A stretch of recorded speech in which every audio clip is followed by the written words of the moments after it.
Listen, he is here. He is here. Th3 Saga is in the house. He's a trailblazer in both the Christian hip-hop and battle rap world. He's got a career marked with groundbreaking moves. Th3 Saga has not only pioneered the Christian battle rap movement, but also navigated the complexities of being a believer in two powerful subcultures. We got to talk about that. We'll dive deep into his story, from his faith-filled upbringing to creating a brand new album that, by the way, y'all, he's singing on. That's been 10 years in the making. An album born from overcoming fear and stepping boldly into his calling. Come on, y'all. Along the way, we'll talk about the impact on battle rap culture, his role in birthing the Four Horsemen movement, and his ability to juggle the demands of CHH and battle rap while staying true to his faith. Oh, by the way, did I mention that he's teamed up with legends like Kid Capri, AEW superstar Swerve, Strickland? Plus, we're going to talk about the Outsiders movement. Welcome to the show, Th3 Saga. Hey, man, what's going on, man? I'm super excited to be here, man. Bro, Thank I'm you. so glad you took the trip down from New York. I don't take it for granted, y'all on the road. So good to see you, bro. Awesome, bro. So let's start here. What's one thing you think you can share with people? This could be hard for you, man, because I've seen some of your battle raps, bro. I've seen you. So what's one thing you can share that most people, even those in your inner circle, don't know about you? That they would be surprised to hear right now, like, how can I have been with this brother this long and now Holy Culture Radio that he's sharing a lot of people don't know about? Yeah, that don't know about you. I love animated movies. I don't know. It's just something. Is that right? I love a good. Any particular series? Or? Listen, all right, listen. I don't know if you're familiar with the movie Coco. Nah. It's a Disney movie. Listen, you put that on anytime, I'm gonna tear up like a little baby. I don't care. Really? It's the equivalent of like, you know, like women like The Notebook. Yeah. And they just, you put on Coco. That's it. I'm a baby. I'm tearing up at the end, man. It's got your attention. Just, But like, you know, at the end of the day, when you watch a lot of my content, if you watch my battle rap stuff, you see the aggressive, you see the assertive nature. Right. But then, like, you know, the simplicity of who I am as a person, man. Sometimes I just enjoy animated movies. I enjoy just like quiet quality. I get that. Yeah, so it's like something like deep into it. It's like you put on Coco, I'm gonna tear up. Man. That's just me. I get that. What is the origin of your name? So, man. So a lot of people don't know this. Originally, The Saga was supposed to be the name of a song that I was working on way back in the day. So for the youngins out there that don't know, there was a website called MySpace. You know what I'm saying? So on MySpace, before we had Facebook, people were putting out music. Yeah, MySpace music. It was moving. Indeed. And at that time, I went by a different name. It was like something murder. This is when I was a secular. I just started to learn how to rap, and at the time, Kanye West and G Unit came out. And I was trying to move in a more secular way. And at the time, I wanted to make a song and name it The Saga. So I looked it up, and The Saga means a long, heroic story of good deeds. After time, the song wasn't working out how I wanted it to. And I thought it would be cool to actually name myself. Like, you know, like, let my music, let my story be told through my art. Got it. You know, at the time. I wasn't a battle rapper at the time. It was just strictly music. Gotcha. And when we got to the MySpace era of things, if you type in THESAGA, you're going to get 900 pages of anything associated. The Saga rocks or the Saga of blah, blah, blah. And I ended up typing it in with a 3 just to stand out. And there was no searches. It was just, oh, okay. Then the world nobody's doing this. And then as I grew in my faith, as my journey went along, like the 3 kind of held a sort of significant difference and held value to me because one, I was born March 3rd. Yeah. So those are 2 3s. I believe in the Trinity. And I'm the second of 3 children. So it's just like I gave it kind of its own purpose, but like it started off as the idea for a song and then eventually bled into a name and then it kind of stamped itself as like you know, The Saga. Yeah. What led you to the faith? A youth service. I've been in church my whole life. My grandfather, both my mom's dad and my dad's dad were both pastors. I grew up in my mom's church. So a lot of people don't know I'm Spanish. Really? I'm Puerto Rican. Is that right? Gotcha. So the church I went to is it was called Manantial de Vida, which is Fountain of Life. And I would go, you know, we lived upstairs from the church, so I was in church 28 25/8. You know what I'm saying? I was every day, Yes, and sir. then some. Yes, sir. And I've always had an idea of knowing the Lord. Like I knew who Christ was. Right. But I never really took my relationship, my walk with him serious until it was a youth service. As I was about 18, and I'll never forget a minister by the name of Edgar Cruz. He came to minister to us, and in the middle of us at the altar call, we're crying out to God, we're praying, and he spoke directly to a situation I never told anybody. And in that moment, he was telling me, like, you've been moving with such ungratefulness. Like, the Lord has taken you from so many things. Like, you were supposed to be born a vegetable. There were plenty of times where the doctor told your mom to abort you. And you've been in situations in your life where I was at, like I said, I was in the secular side at times. And the Lord has saved me from so many things in my personal life where I should have been dead. And he was like, you've been moving with such ungratefulness towards what he's done for you. That's good. And it shook me to my core. And I was like, man, God, I surrender. Like, that's dope, man. You can have it. And since then, it's just been a transformation. That's dope. It's incredible, man. That's dope. So, battle rap, I think for many, well, first of all, let's start here. CHH for many is an oxymoron. Yeah, no, it is, though. Right? It is. For many, I can't believe sometimes in 2024, I'm at different places and they're like, what do you do? And I say I'm a holy coach and I tell them about the mission. And I say, we do learning. They go, oh, great, learning programs we use. Yeah, and we do Christian hip hop. And it gets quiet. It gets quiet. What? Huh? It's quiet. Oh, you mean Kurt Franklin's like, no. Some of them will have heard Lecrae or something, right? Oh, he's okay, got it. I said, but there's hundreds. And people have a hard time believing it. So I can only imagine when you layer that with battle rap. How do people respond typically? Man, I've been in battle rap since 2011. That's when I first started. And the idea was even foreign to me when the Lord put it in my heart. So like you when you tell somebody or try to put somebody onto the idea of what Christian battle rap looks like, they automatically look at battle rap for what it is and the negative standpoint of it, and then they say, how can a Christian move in this space and it sound, because you still have to hold on to the identity of a Christian. So it's like, what are you talking about? This doesn't make any sense. Right. And then you take the chance to watch brothers like myself or brothers like A Ward, Loso, Street Hymns, Elijah Straight, Prestavia, all these people. And you actually see, like, there's fruit. There's fruit in this. So it's like, but at first you're going to get a lot of, what is he talking about? What are you talking about? That doesn't make any sense to me. Yeah. But I've been getting that for years. Yeah. I saw one the other day where contextually the whole theme was about complimenting each other in the battle. Yes. Yeah. Is that a different name, sub-name when you do it that way, or is no? Okay. No. The idea of it would be just a compliment battle, but it's still a battle nonetheless. It was so dope, man. Yeah, we try to just take the theme of just like putting more positivity into what we do, because battle rap is more of a competitive spirit to it, to where I want to show that I'm better than you. I can rap better than you. My flow is better. This, that, and the third. Right. But then it's like, you know what? Let me take the light off myself and shine it on your compliments and then like what you've done in your career and your accolades and stuff. So like, I love the idea. Have you done one of those? I've done one. Yes. Okay. So I was able to work with a young lady named Myverse, and we did a compliment battle. It's the first ever like intergender, like male female battle rapper compliment situation, and it went like it's doing really well in regards to how people are receiving it. It's the dialogue between man and woman and the complimenting and it not being a part of like, because with battle rap sometimes.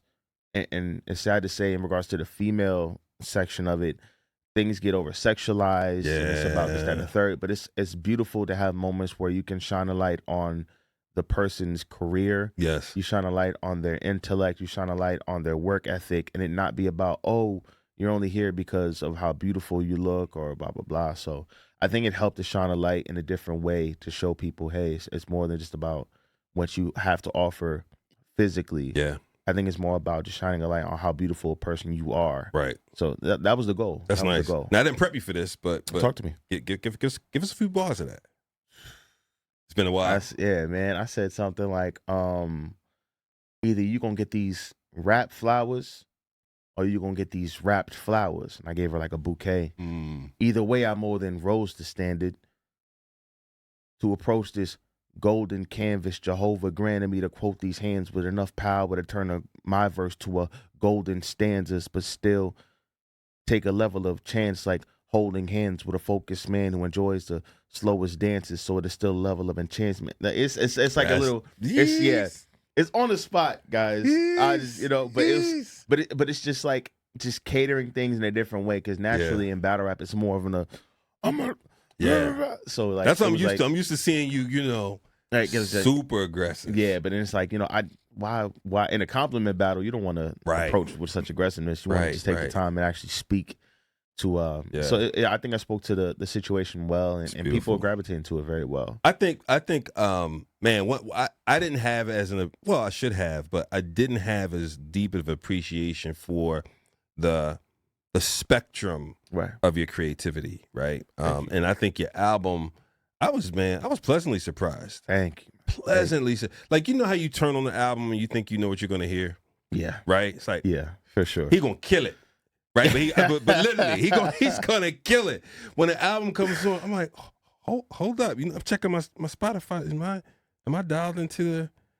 And I heard 4 a.m. Uber before, so I knew you had some of it there, but I wasn't expecting this much variety.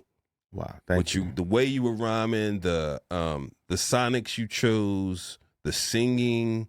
So one of the things you said is in some of your bio was this took 10 years. Yeah. Why? Why 10 years, bro? For a long time I've hid behind the idea of being a perfectionist. Right? I was always big on, it has to be done a certain way. Yeah. It has to be done this way, or it's not ready, it's not right. And I have in my email the original track list of the album back in like 2015. And at the time, I don't think things were lined up the right way. And let me focus on getting the battle rap up, so that way I can bring more attention to the music. And then when you listen back to the music, this sounds dated. Let me tweak it, and then let me work on more music. And it becomes a thing where like I'm putting out songs every now and again. Yeah. But then in regards to a whole body of work, I've never done it. And I'll never forget, I got into I was having a conversation with my wife, and she kind of broke it down to me in battle rap terms. When somebody gives you like a real talk, we call it a third round. Yeah. Like, so she gave me a third round. She was like, listen, like, you hide behind the idea of being a perfectionist, but what it really is fear. You're afraid. And you shouldn't be, because you're so called for this. You're so amazing. God has gifted you so much. And she was right. I was afraid. I was afraid of putting out an album because I didn't know what success would look like for it. Like, what if I put out a project and I pour my heart and give so much vulnerability and nobody accepts it? That's interesting. And that paralyzed me for years in regards to not putting out any projects. I would test the waters with a single. Hey, have a song. Right. Oh, you guys like it? Okay, I'll put out another song later. It's like, where's the album? It's like, it's coming. Don't worry about it. And she kind of just gave me that third round. She's like, listen, you're afraid. That's good. But you shouldn't be. So we need deadlines. Yeah. We need submission dates. Oh, invite this person over. Ask this person what their thoughts are on this mix.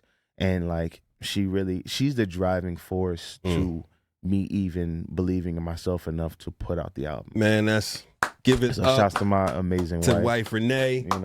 Who came with and is at term. Come on. We could literally have a new Holy Culture Radio moment of birth right here. I'm not advocating for that, by the way. I'm not advocating for that. I'm just saying it's possible. No, man. It's incredible, man. Like, she's been such she's so strong. Yeah. Like, aside from her, because she's so selfless. Aside from her being her own artist and doing her own things, right? She's made it her business to make sure that I'm where God needs me to be, and that I move when God tells me to move. Yeah. and she's like encouraging me in every step possible to just be authentically myself and trusting that God is going to work everything out in that. So that's so good. Yeah. I mean, there's so much in what you said, man. That phrase speaks volume. Hid behind the idea of that, you can stop right there and fill in so many different blanks, right? But man, the transparency of that and having that acknowledgement of that, that fear piece. Do you think some of that was some of that's conditioning from battle rap? Because when you leave a battle rap, you know whether you won or not. Yeah. That it's like that. Yeah. I think a lot of it comes from that. But I think aside from that, I think it like if I'm thinking more into who I am, I think it bleeds out beyond battle rap. I think this goes back to like my childhood, and this goes to people pleasing and wanting to be liked by everybody. It was so much so that, let's say I'm in a room of 100 people and 95 people like me in the room. Yep. If 5 people don't like me, I'm pushing past the 95 to say, why don't y'all like me? Like, what did I do wrong? Brother. Like, you know what I'm saying? We're cousins. We're cousins, man. Everybody's in the room. Yo, we love it. The music is incredible. Yeah, hold on one second. Why don't y'all like me? Like, did I do anything what happened? What I do? What did I do wrong? What like, did I do? You good? Like, did I say something wrong? Do I not? Do you become fixated on it? For a while, I was. Okay.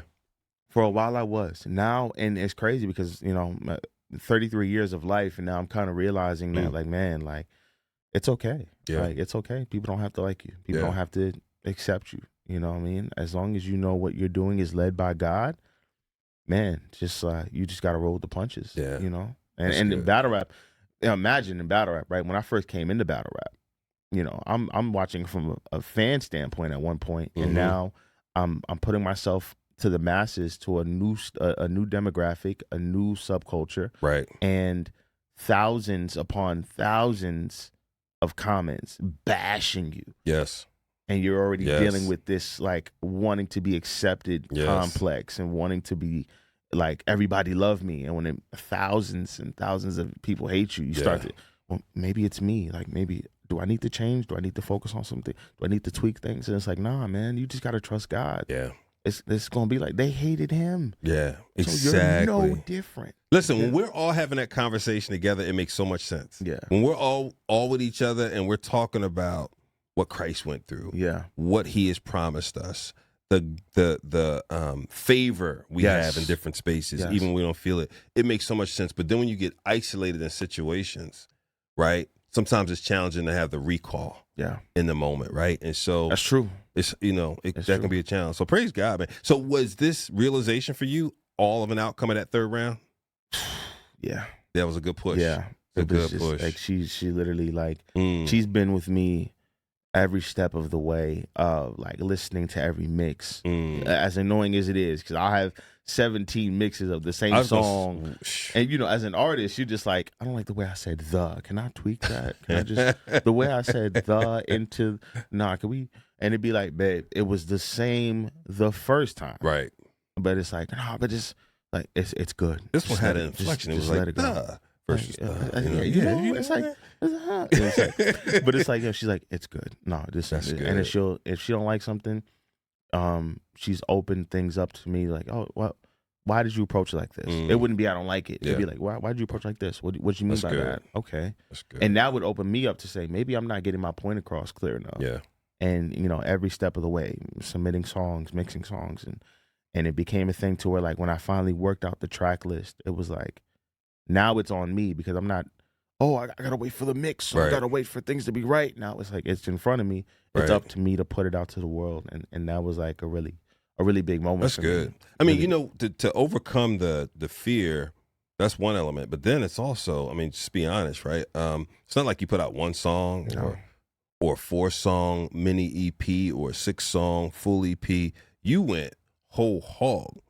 Bro, this like, you went whole hog, intro, outro. Like, this is like an album from when I grew up. You know what I mean? Because albums nowadays, man, could be mad short. I mean, you know, mad short, and this is not a shot, by the way. No, totally, but the thoughtfulness of intro, outro, and kind of narrating a body of music sometimes is not done. Sometimes it just feels like a loose federation of singles that got done, and we put them out. This is, let me count the track, 18 tracks, y'all. Yeah. So it's like, when I'm going to do this after 10 years, like, I'm really going to do this. Yeah. It really got to a point where, like, you know, the ball was always in my court, but I just felt like now more than ever in this season, it was like, okay, you know, with everything that I've kind of just put on the back burner for so long, yeah, if I'm going to give myself the opportunity to put out music, now is the time to do it. yeah, You know, I don't want to have to worry about doing it when my child is here, and I want to be able to do it before. yeah. So if anything, I'm able to move more in confidence, knowing that if my child ever asks me about these situations, I can let her know in confidence I was able to do this, that, and the third. I don't want to ever tuck my tail and be like, man, I could have did this. And, yes. man, if I really would have just took that chance, I want to show her through my actions, like, listen, like, even if you're doing it afraid, do it. Yeah. Trust in the Lord. It's gonna look different. Things are gonna look scary, but when you have faith in God, things are not gonna look, and you can't see things in the ordinary. Indeed. You know, so it's like I had to trust in God in that. You know, and every step of the way, I'm submitting the songs. I'm calling her. She's my support system, and we got to a point where, like, we dropped it a week earlier on Even, and even in that, like, because, you know, Even is a platform for more independent artists. Yes. So it's like direct to consumer, because you know, with streaming, we on Spotify and whatnot, we may not see those numbers as fast as we want to. Like, people were able to give directly, and even in that confirmed so much more for me, and it broke me down. Good, man. leading like, into the official release. It was like people were like, "Yo, people have been waiting for this album for so long." That's good. People were throwing hundreds of dollars just at that, and I'm just like, you set your price. You put a it's any price you want. Set. I mean, that's what I mean. As a buyer, you set so, like, your price. the lowest you could pay is $1. Got it. And people were throwing hundreds of dollars in there. It's like, man, listen, so this project blessed me.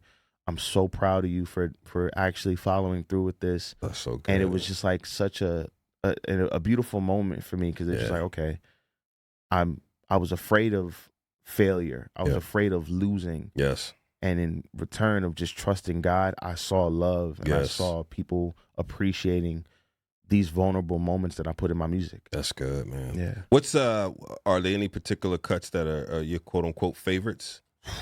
You know what it is? It's like, it depends on the mood I'm in. Yeah. Like, if I'm getting if I just got my haircut, if I just got the fresh lineup, the beard is looking good, you know what I'm saying? Right. I play like the Live Th3. Live Th3 is a good one for me, or Play About Me. Play About Me is tight. But for me, I'm a mushy guy. I think stuff where I could just, like, speak to who I was as a child, or speak towards, like, depression, or speak towards, like, things I suffered with, or dealt with rather. I love a good record like Be Me. I love Be Me. I love Don't Stay There. Be Me is nice too. Thank you, man. I mean, so many of them are nice. Top Dog. I wound up just playing that one back a couple times. Don't Stay There. I mean, there's just a lot on this, man, to just let play. So family, let me say this. Well, a couple things. One, let me address the YouTube audience. If you're on YouTube and you got a comment, please feel free. If you got a question for our bro, please feel free. Drop it in there. I'll do my best to raise the question here. But please listen to the album all the way through. Please listen to the album all the way from top to bottom. Don't shuffle it either. Don't shuffle. Don't shuffle. Don't you shuffle this album. Spotify's created some habits, man. Oh, I don't know about you. Like, on Friday, you go to Release Radar, hit shuffle, start your workout. You're just used to that, right? And so we've got these habits, you know. Don't you listen to me? Don't you shuffle this album? You have to listen from everything. Makes sense from top to bottom. Top to bottom. And I think we lose so much of that in our art nowadays. Yes, we lose continuity. We lose, like, there being a continuous theme. Right, like you said, it was earlier. It's like, it just seems like a bunch of, like, it's a mashup of singles. Yeah, and it's like, man, where's the storytelling? Yes, where do you take people through this? There's certain artists in the culture that take you through an experience where you listen from top to bottom. Yes. And it's like, that felt like a movie. Yep. You don't watch a movie from the middle, then jump to the beginning, and then get to where the plot thickens, and then you get to the end, and then you go back to. No, you have to watch it. Let it happen in the natural flow of things. Let that man narrate. Come let him on, narrate. Let that man cook. narrate. Let him cook. Let him cook. Let him narrate. So how would you describe, again, back to the oddness some may see on battle rap when they ask you, okay, what's your role in this whole battle rap thing? What? Man, I'll never forget, right? So I started battle rapping in college 2011. Jeez, that was a while ago. And the thing was, my boy Angel Vega, me and him, we met in college. We both had a love for battle rap, and he was starting up a battle league at that time. And he was like, yo, it'll be dope to like have battles in the school. And we were like helping people sign up and like kind of doing the whole card. And he was like, yo, Saga, why don't you battle rap? Yeah. Why don't you try it out? And the thing about it was, I was very fearful. Like, yo, what is it? I don't know what it looks like for a Christian to battle rap. Right? I'm like, this is weird. And like, I don't want to go in there and sound cookie cutter. Right. I don't want to sound in there like I'm super judgy. I don't want to shove Jesus down anybody's throat. I don't want to turn people off. Like, there has to be a certain approach to it I'd never seen before. Right. And, you know, Angel was like, just pray on it. And in that time of prayer, the Lord spoke very clearly to me at that time, and it's something I held on to my entire career. And two things he told me was, one, just trust me. Just constantly hitting me over the head. Just trust me. Yeah. But God, I want to just trust me. But I just wanted that. Like, can I just work on music? Can I just help? No, just trust me. The second thing was my responsibility in battle rap is to kick a door open and step aside. Like, it wasn't about coming in, being everybody's top 5, being one of the being revered as one of the greatest ever. It was just like, kick a door and step. I didn't understand what that meant at the time. Yeah. Kick a door, step aside. And within the year that I trusted God and I allowed him to just move in the culture of battle rap with what I was doing, within a year or so came Street Hymns. Gotcha. And then a couple months after came Loso and came A-Ward. So it was like, and the timing couldn't have been better, because us four, not only were we the first 4 Christians, but like everybody moved in such excellence in what they did. It wasn't like, oh, he's good, but he needs work. Right. It was like, Street Hymns is to this day, one of the greatest pens you will ever hear. And not even just in battle rap. He makes incredible music. He has an album out right now. He's one of the most incredible pens. Yeah. Loso, the charisma, the pace, the performance. He's a star. Yes, man. A-Ward. Yeah. He's my favorite for a lot of reasons. He's just like he's the hybrid. He's like the LeBron James of the Horsemen. Yeah, he can play point guard position, but get him in the paint, he gonna be a center.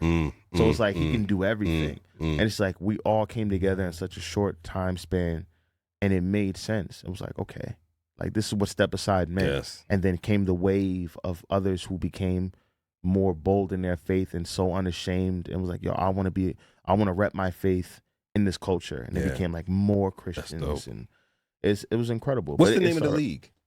The league, what, the Christian league? The Christian Battle Rap League. So the league that I started off at wasn't really a Christian league, right? It was just a regular battle league. It was called Bars. It's called Battle Another Rapper Showcase, but it was just for college. But there are leagues now. There's like Overflow Rap League. I've heard of Overflow. Rap League. Shouts to Lee. Lee Majors. They got Prestavia over there, Elijah Strait, Voice the Poet, PDF.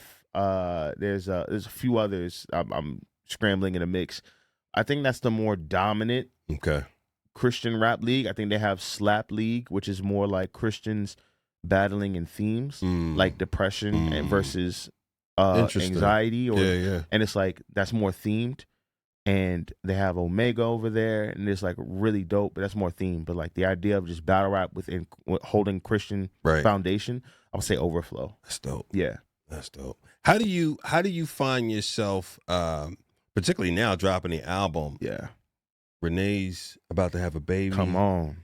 The timing is interesting. Of the album drop. Girl about to have a baby. Come on now. 2 drops in 30 days. The album drop and the baby drop. Come on. Right? That's the deluxe right there. Was that planned? No, at all. No. It wasn't at all. You know what I'm saying? Yeah. Like it's so crazy, because if you knew how hard we had to fight to get to this moment, like just within our marriage, within our own personal lives, to get to a state, to get to a state or stage or phase in our lives where like we're about to have a child. Like Right. this is our first child. Yeah. Yeah. And it's a girl. I wanted a girl. I just out the gate. I wanted to be a girl dad. Out the gate. Nothing against boys. I Wanted was a like, girl. It's like, man, please, Lord, let me have a girl first.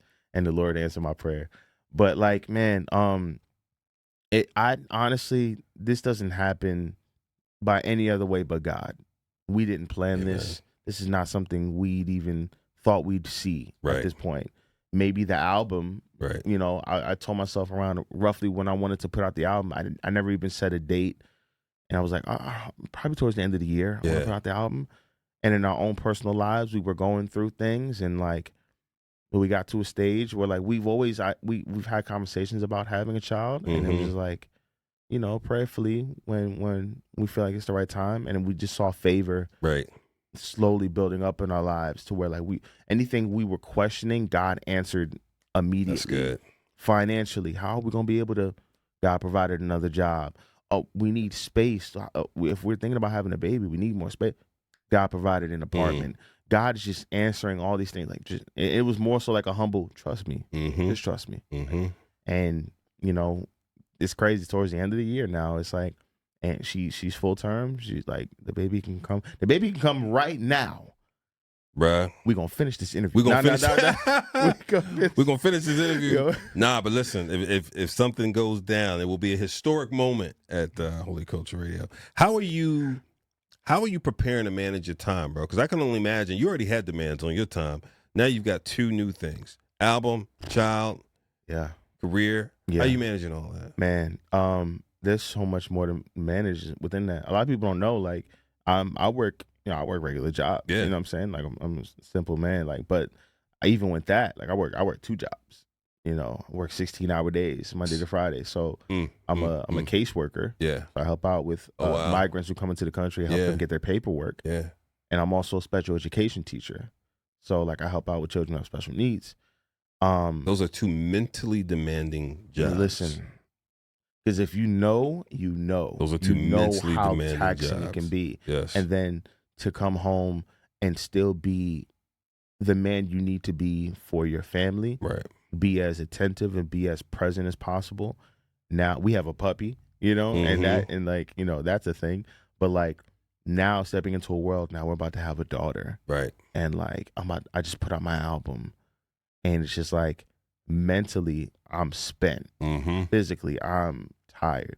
But I find myself now more willing to handle the responsibilities than ever, because I think it's more about obedience. Like, the Lord is granting me all these things because He requires greater of me. And like, I've kind of held that on, and just like, you know what, God, whatever you need me to work these jobs, let's do it. Yeah. You want me to put out this album? Let's do it. You want me to be as present as I can? Let's do it. You want me to prepare to be a father? Let's do it. You know? And it's just like, I think the Lord is honoring my obedience in that. And it's a lot. You know, it's a lot. But I'm just, with it being as tiring as it is, I'm seeing the goodness in what God is promising. Yeah. So I can't complain. That's good. It sounds like you're getting comfortable being uncomfortable. Don't preach, brother. Come on. No, seriously. Like, when I'm listening now to you talk about the journey, man, and getting to this point and the third round and everything, though, it sounds like you're in a place where you're getting mad comfortable being uncomfortable. That's literally the season of my life right now. I think it's just about, you don't see what God has promised for you in comfortable places. The moment you're in a comfortable space, you're in a space of, I got it. I can handle this, because this is within the realm of what makes me feel good, or what I feel I can handle. You only see what God has promised for you in uncomfortable situations, because you're not leaning on your own understanding. There you go. You're not leaning on your own trust. You're not leaning on your own idea of how things should go. Right. Like, I look at it like going to the gym. Like, it's like, if you go to the gym and you're really not hitting them weights enough, you just hitting the 5 pounds, knowing you can take on at least 45 and not push for the 50. Yes. If you going in there, hit the 5 pound 10 times and walk out, you're in a comfortable space. You don't start to see the progress until you've met some sort of resistance. That's it. You have to be uncomfortable to see a new level of where God wants to take you. That's it. So like, I'm uncomfortable as can be. No, that's it. But I'm seeing God That's do it. some incredible things, man. That's I it. can finally say after 10 years, which to people it could be like, oh, why'd you wait so long?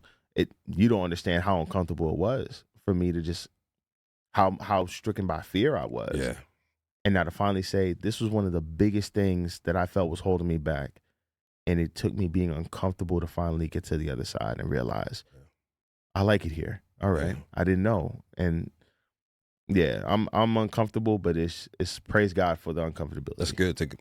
Like we said, to God be the glory, right? Come I on. mean, sometimes you look at the odds of things. If it was us two fighting 5 dudes and we took them down, it wouldn't be quite as amazing. It would be like, yo, Trig and Saga did work. Right. But if it's us 2 and it's 30, Oh man. which is the kind of odds that God stacks up. Mm-hmm. 'Cause, you say 5 guys. Y'all need to put You a can little work bit it more in out. Yeah, You know y'all what got I mean? that. Like, Put some more on there. Put you some more on know. there, right? And then so I need to show up, and Right. you know for sure, Right. right? Right. Man, that's dope. So talk about The Outsiders, man. What is the vision behind The Outsiders? Man. So shouts to The Outsiders. You know what I mean? Beyond it being a social channel that I created on my Instagram, Mhm. like people we break bread in there, daily devotions. They get exclusive content on there, just stuff that I'm sharing with people who support me directly. Got you. Aside from that, right? For those who don't know, I'm a big wrestling fan. I'm a huge wrestling fan. Like even having Swerve Strickland Yeah. on the album is a big thing for me because I'm a fan of him as Yeah. a wrestler. It's dope. But there was a group in WCW called The Outsiders. Yeah. And what they did was they disrupted the norm.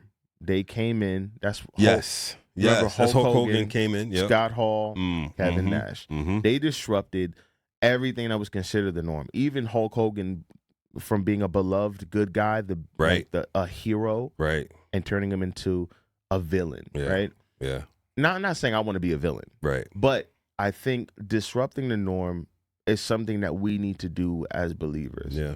Because there's so much that's being passed on as okay Right. within within world society, and it's like, man, we got to just stand out. We have to stand out. We're in this world, but we're not of it. Right. So like we're literally set apart from people, and it's Right. gonna look different. Yeah. It's gonna be That's gonna be it's gonna be a thing, and it's gonna. You know what? I'm okay with that. I'm okay with going against the grain. I'm okay with being a person that's like the sore thumb that sticks out, because we're called to stand out. We're called to, you know what I mean? Salt of the world, bro. Absolutely. Like we gotta just give it something different. Right. So I was able to just tie in my love for wrestling with the Outsiders idea and just find more purpose within who I am and who I've realized I was Mhm. in my musical career and even in battle rap. I was always seen as the outcast. I was different.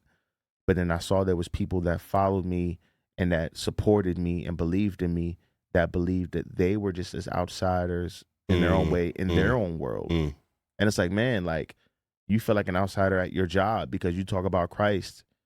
You feel like an outsider because you brought up Christ at a so-and-so event, or like you won't go to these parties with your friend because you love Jesus. I'm standing in a culture where they don't believe in Christ, or they don't like Christ, or they don't love Christianity. And I'm standing in here on a stage in front of 2,000 people saying, I believe that the Lord Christ died for my sins, rose on the third, and allowed me salvation through him. Mhm. And people, they don't agree with it. Yeah. So like we got to stand out. And it just became a thing where like we've all created a community of being an outsider, and what that means in your own personal lives and as a community of people. That's nice. That's nice. That's nice. What as you were creating this album, man, there's some interesting collaborations. Talk to me. So let's start with the obvious one, Prestavia. She's so talented. She's so dope. She's so Did she believe you when you said I'm finally doing this album? She didn't believe me. None of my friends believe me. Yeah. None of my friends believe me. I could see her going, "Oh, bro, Right. bro." Every time, like, yo, bro, I'm really about to do the album. Yeah. Like, all right, Saga. Great. Cool story. Send me the track. Let me Like, see. yeah. Like they if I have a song, they'll be like, okay, I'm gonna put out a song. Like, yo, you want to get on this song? Right. Yeah, yeah. When I'm telling them, like, yeah, I'm thinking about putting this on the album. She hits me with the, all right. Right. Yeah, you're gonna put out the album. Like, I'm serious. This time you gave it a due date. Yeah, I when need this back. When I started hitting people up for the, hey, what? you BMI or ASCAP? What's your Right. They're IPI number. What? what you know about PRO? What you know about IPI? Like, you really, what you gonna do with this? What do you think I'm gonna do with it? Right. Like, we're gonna put out the album. So it's like everybody who's been involved has definitely been like, okay. But Prestavia, what's amazing about Prestavia, I sent her the song. Let's say I sent her the song on a Wednesday. Yeah. Like about 5 p.m. She had her verse done 8 p.m. that same Wednesday. Just straight to it. Yeah. She came through the next day and laid it down in one take.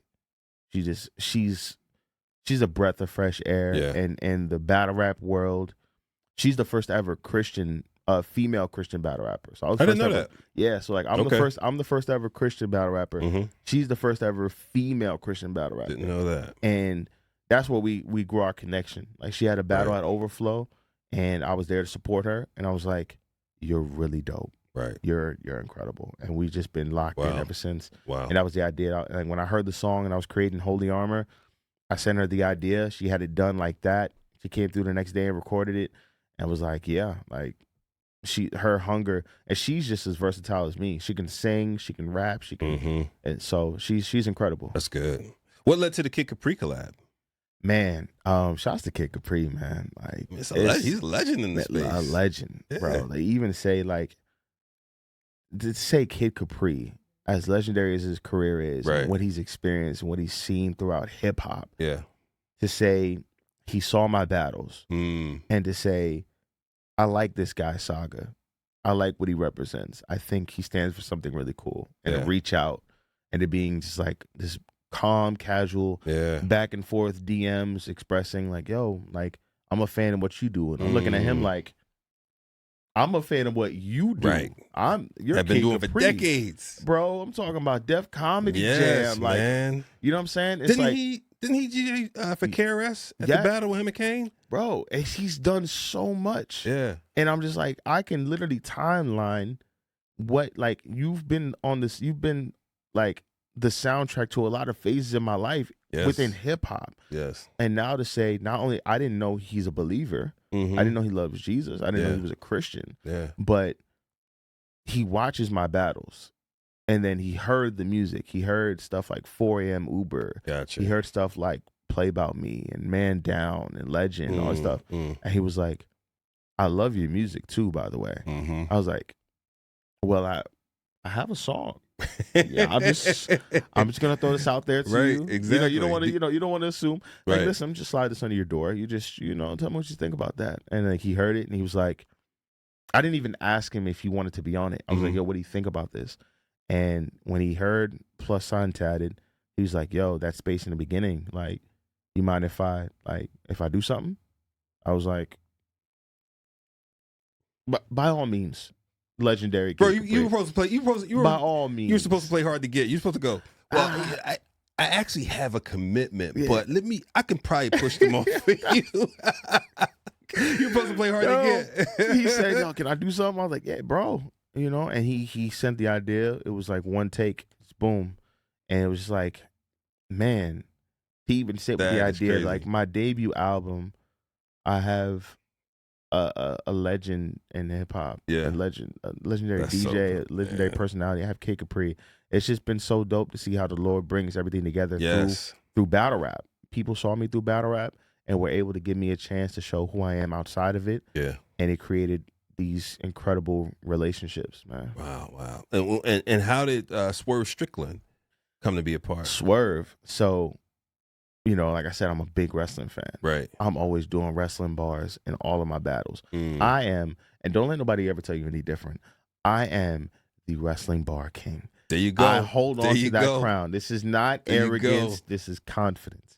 I have been putting in wrestling bars in my battle rap career since I started. Yeah. I have over 100 battles. I'm big on wrestling, right? So wrestlers watch battle rap as well. So it's like, we watch them, they watch us. And it got to a point where I'd set a bar about him. I can't even remember the bar, but I set a bar about him. It caught wind. He followed me. And then in our casual, like just following each other back and talking, I realized he did music. Yeah. So I sent him the song. Usually when I create songs in the moment, I create them with an open verse. Yeah. I do the first verse, the hook, and I'll work on the second verse later, or I'll just leave it in case I want to send it to somebody. Yeah. And at this point in time, it was top dog, and I had the second verse available. And it's now I'm actually just, as I think about it, everything kind of happened in a very instantaneous moment. Yeah. You know, Kid Capri getting on it, boom. Prestavia, the day after I sent it to her, boom. Yeah. And it was like Swerve. He heard the song, loved it. And he obviously, what I love about all these features that I'm reaching out for is they understand my belief. Right. They understand my morals and what I'm willing to stand on. They understand I'm a believer. And they want to make sure that they don't compromise that. Right. You know, right. I want to make sure everybody's on the same page. I know he's a secular artist, right. which can ruffle feathers to people, but like he understood the call to what I was asking. That's good. And it was like immediately sent over the verse the next day. And I'm like, I got a wrestler. I got one of my favorite wrestlers, my favorite current day wrestlers. Man. That is so That's wild. like having a song and having The Rock on it. Right. It's like, what? That is just wild. You know, man. so it's like, I'm super grateful for Swerve. Just always been down to earth. He's like a megastar in AEW. Yeah. But we chop it up. Like he could have a match, right? And then like 15 minutes after the match, I'll DM him like, yo, great match, bro. He'll respond immediately like, yo, bro, that's wild. I am sore. Like this is like, and it's the level of transparency and accessibility that's always been really dope. That's good. It's wild, but it's not. You know what? Because one thing is, you know, we're all humans, man, and I think we just so appreciate people who are good at their craft. Yeah. And if there's intersections there, I don't know about you. Sometimes I remember my wife and I used to go to this restaurant, and the guy who would come up and take our order when we got him and Bless would get him, the way he would go through the menu and the specialty items. I would always say to my wife, he's so good. He's so good. Tonight we have we have succulent shrimp made by a chef, dripped in butter. But the way the pride he took in the work. Right. That's what I think it was, right? It's the pride in the work and the desire to deliver excellence. You can appreciate that even if that's not your field. Yeah. Right? So then when there's overlap, right? And I see that and you're mentioning me or you're talking about what I do, it's like, man, real recognize real. I mean, you just recognize that, you know what I mean? I think it's beautiful to see, like, and it goes back to that fear thing, man. Yeah. I was so fearful of not being accepted and not realizing that if I just worked in the excellence that God requires of me, the people that need to see it are going to gravitate towards That's it. good. Like Kid Capri saw the excellence of what the Lord was doing in me and said, I like him. I want to work with him in whatever capacity he sees fit. Yeah. Swerve. He doesn't have to. Yeah. It's like he has his own things going on. We have a casual conversation. He knows of me through battle rap. And I say, hey, I have a song. And immediately, I like what he does. There's a level of excellence in what he does that I respect and I want to be able to be a part of.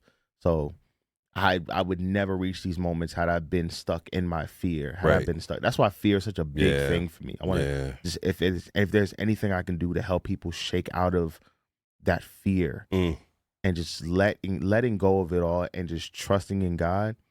That's the bigger theme for me in my life and in my story and in my album, everything. It's just like, man, if you just look on the other side of fear to what God has in store for you, there's so much. It's so much. So man. much. It's so good.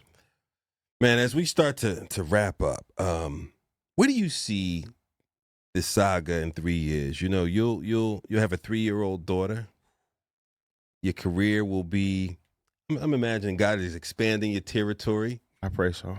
Licensing may be taken off, given all the bars you talk about AEW and wrestlers and whatever. You know, I receive it. Where do you see yourself in 3 years? Man, I see myself in a space. I don't know, like, you know, make sure she's not looking at me. I see myself with another child. Oh, hello. You know, hello. How you doing? What's the temperature like in the room back hello. there? She's over there looking at you. I'm looking at you. She looked the other way? I'm looking at you. You looking at me. What we talking about here? But I see myself doing a lot more for the community in regards to mental health.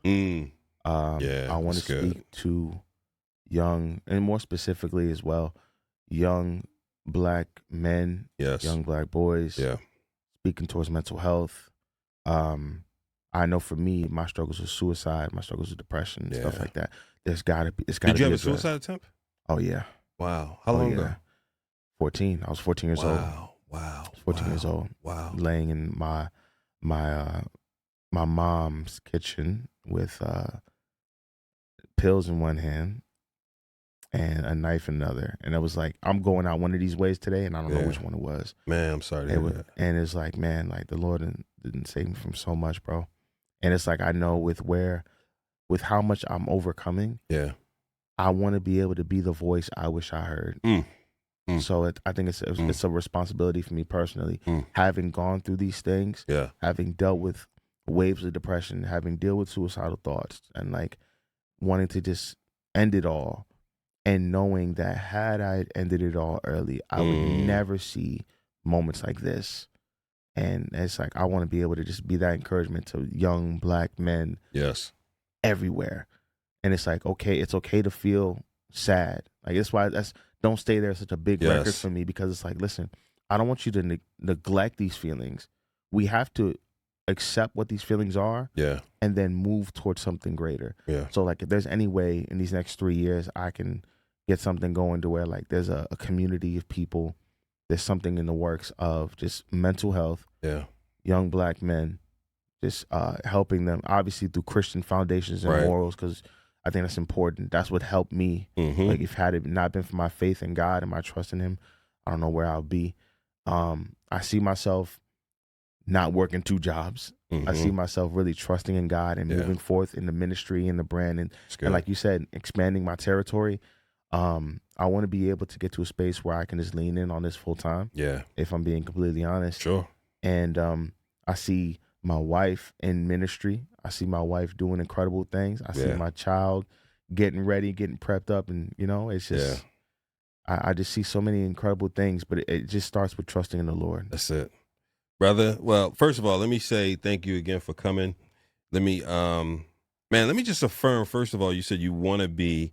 Hopefully, you already are, right? You've established yourself with many visually in the battle rap community.